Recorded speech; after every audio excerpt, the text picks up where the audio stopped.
నచ్చిన కథ, నచ్చిన క్యారెక్టర్, ఇకపై రీమేక్ చేసే ఛాన్స్ లేదు. సీక్వెల్ కంతకంటే స్కోప్ లేదు. అందుకే మెగాస్టార్ తెగ ఫీల్ అవుతున్నాడు.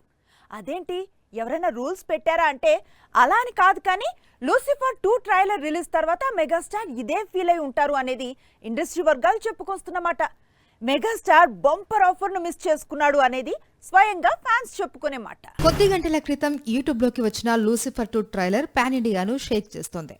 మాలీవుడ్ నుంచి హాలీవుడ్ మూవీ రేంజ్ అవుట్పుట్ ను ఎవరూ ఎక్స్పెక్ట్ చేయలేదు. దాంతో పాటు మెగాస్టార్ కనుక లూసిఫర్ అలియాస్ గాడ్ ఫాదర్ గా తిరిగి రావాల్సింది అని మెగా ఫ్యాన్స్ తెగ ఫీల్ అవుతున్నారు. లూసిఫర్ 1 మలయాళంలో రిలీజ్ అయి సంచలన విజయం సాధించింది. 2019లోనే మాలీవుడ్ లో విడుదలై 100 కోట్లకు పైగా రాబట్టడం అంటే చిన్న విషయం కాదు. అలాంటి సినిమాను చిరు 2022లో గాడ్ ఫాదర్ పేరుతో రీమేక్ చేశాడు. ఇదంతా ఆల్రెడీ తెలిసిన స్టోరీనే. లూసిఫర్ సీక్వెల్ ను ఏకంగా పాన్ ఇండియా రేంజ్ లో ప్లాన్ చేశాడు దర్శకుడు మాలీవుడ్ స్టార్ పృథ్వీరాజ్ సుకుమారన్. దాంతో సీక్వెల్ సినిమాను చిరు రీమేక్ చేసే అవకాశాలు మిస్ చేసుకున్నాడు. పైగా గాడ్ ఫాదర్ అనుకున్నంత స్థాయిలో మెప్పించకపోవడం కూడా ఒరిజినల్ వర్షన్ కు సీక్వెల్ ను టాలీవుడ్ వరకు తీసుకురావడానికి మరో రీజన్. మొత్తంగా లూసిఫర్ 2 టాలీవుడ్ లో ఎంత సంచలనం సృష్టిస్తుంది అనేది తెలియాలి అంటే మార్చ్ 27 వరకు వెయిట్ చేయాల్సిందే. గేమ్ చేంజర్ తెరకెక్కే ముందు సంచలనాలను సృష్టించింది. ఇప్పుడు ఫ్లాప్ అయిన తర్వాత కూడా ఎప్పుడూ ఏదో ఒక కాంట్రవర్సీతో నలుగుతూనే ఉంది. రీసెంట్ గా ఈ సినిమా ఫెయిల్యూర్ పై తమన్ కొన్ని కామెంట్స్ చేశాడు. ఆ కామెంట్స్ రామ్ చరణ్ కు కోపాన్ని తెప్పించాయని, అందుకే ఇన్స్టాలో తమన్ను చరణ్ అన్ఫాలో చేశాడని జోరుగా ప్రచారం సాగుతోంది. గేమ్ చేంజర్ ఫ్లాప్ కు అనేక కారణాలు ఉన్నాయి. అందులో తాను కంపోజ్ చేసిన సాంగ్స్ కు కొరియోగ్రాఫర్ సరైన హుక్ స్టెప్స్ క్రియేట్ చేయలేదు అని, అందుకే సాంగ్స్ ఇంప్రెస్ చేయలేకపోయాయని, యూట్యూబ్ లో వ్యూస్ రాలేదు అని, ఆ ఇంపాక్ట్ మూవీ కలెక్షన్స్ పై పడింది అనేది తమన్ చెప్పే మాట. తమన్ చేసిన కామెంట్స్ పై రామ్ చరణ్ సీరియస్ అయినట్టు వార్తలు వినిపించాయి.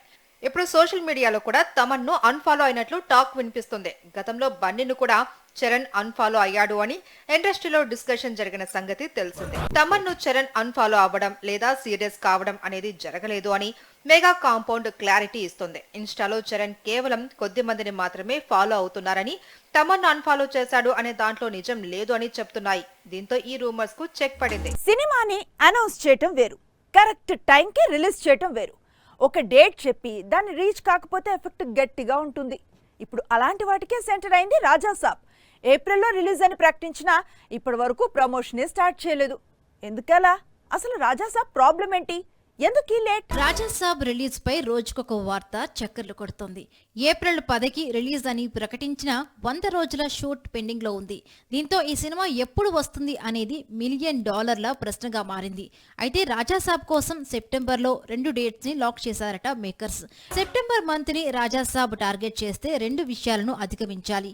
1 షూటింగ్ వర్క్, 2 CG వర్క్. 5 నెలల గ్యాప్ ఉంది కనుక నెలకు 10 రోజులు షూట్ చేసినా మొత్తం వర్క్ అయిపోతుంది. CG పనులు పూర్తి కావాలి, అది కూడా ఫుల్ క్వాలిటీతో.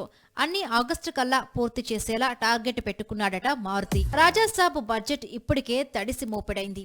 ఇంకా ఆలస్యం అయ్యే కొద్దీ పీపుల్స్ మీడియా సంస్థకు వడ్డీల భారం పెరిగిపోతుంది. అందుకే వీలైనంత త్వరగా అన్ని పనులు పూర్తి చేసి సెప్టెంబర్లో విడుదల చేయాలని మేకర్స్ ప్లాన్. ఏప్రిల్లో టీజర్ విడుదల చేసి రిలీజ్ డేట్ పై ఫుల్ క్లారిటీ ఇస్తాడట ప్రభాస్. సల్మాన్ ఖాన్ సినిమా అంటే బాలీవుడ్ లో ఫుల్ క్రేజ్ ఉంటుంది. రిలీజ్ కి 10 రోజుల ముందు నుంచే భారీ బస్ క్రియేట్ అవుతుంది. కానీ సికిందర్ విషయంలో ఈ ఫార్ములా రివర్స్ లో సాగుతోంది. బీటౌన్ ఆడియన్స్ లో కొత్త టెన్షన్ ను క్రియేట్ చేస్తోంది. సికిందర్ రిలీజ్ డేట్ ఫైనల్ అయ్యింది. మార్చి 30న ఆడియన్స్ ముందుకు రానుంది. సల్మాన్ లాంటి హీరో, మురుగదాస్ లాంటి డైరెక్టర్, రష్మిక లాంటి లక్కీ చామున్న ఈ ప్రాజెక్ట్ కి బజ్ బీభత్సంగా ఉండాలి. కానీ అలాంటి క్రేజ్ ఎక్కడా కనిపించడం లేదు. సికిందర్ టీజర్ ఆశించిన స్థాయిలో ప్రేక్షకులకు రీచ్ కాలేదు. ఇటీవల వచ్చిన 3 సాంగ్స్ యావరేజ్ టాక్ తో సరిపెట్టుకున్నాయి. రిలీజ్ కి ఇంకా వారం రోజులే టైం ఉంది. క్రేజ్ తెచ్చేందుకు సల్మాన్ ఎలాంటి చర్యలు తీసుకోవడం లేదు.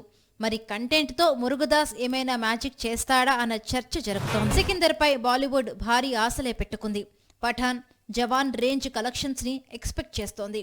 కానీ ప్రస్తుతం ఉన్న బస్ చూస్తే అందులో సగం కూడా వచ్చే పరిస్థితి లేదు. మరి రిలీజ్ తరువాత టాక్ తో ఏమైనా పుంజుకుంటుందేమో చూడాలి. ఒక సినిమా హిట్ అవ్వాలంటే కంటెంట్ కొత్తగా ఉండాలి, భారీగా బిజినెస్ జరగాలి, అంటే హైప్ ఎవరెస్ట్ నెక్కాలి. ఇప్పుడు ఇదే విషయాన్ని ప్రూవ్ చేస్తోంది Arjun son of Vyjayanthi. Release కు ముందే సరికొత్త రికార్డ్స్ ను క్రియేట్ చేస్తోంది. కానీ విని ఎరుగని రేంజ్ లో బిజినెస్ జరిగిపోతోంది. కళ్యాణ్ రామ్ హీరోగా ప్రదీప్ చిలుకూరి తెరకెక్కించిన action movie Arjun son of Vyjayanthi ఇటీవల రిలీజ్ అయిన టీజర్ కి మంచి రెస్పాన్స్ వచ్చింది. దానికి తగ్గట్టే బిజినెస్ భారీ ఎత్తున జరిగిపోతుంది. Arjun son of Vyjayanthi Andhra theatrical rights 12 కోట్లకు అమ్ముడైపోయాయి. సీడెడ్ ఏరియా రికార్డు స్థాయిలో 3.70 కోట్ల డీల్ సెట్ చేసుకుంది. ఈ రెండు కళ్యాణ్ రామ్ కెరీర్ లో అత్యధిక రేట్లు కావడం విశేషం. Arjun son of Vyjayanthi cinema Hindi OTT rights కూడా భారీ ధరలకు అమ్ముడయ్యాయి. ఇతర ప్రాంతాల థియేట్రికల్ హక్కుల కోసం ఇప్పటికే చర్చలు జరుగుతున్నాయి. మొత్తానికి ఈ సినిమా ప్రీ రిలీజ్ బిజినెస్ నిర్మాతలకు భారీ ప్రాఫిట్స్ అందించేలా కనిపిస్తోంది. ఏప్రిల్లో ఈ సినిమా ఆడియన్స్ ముందుకు రానుంది.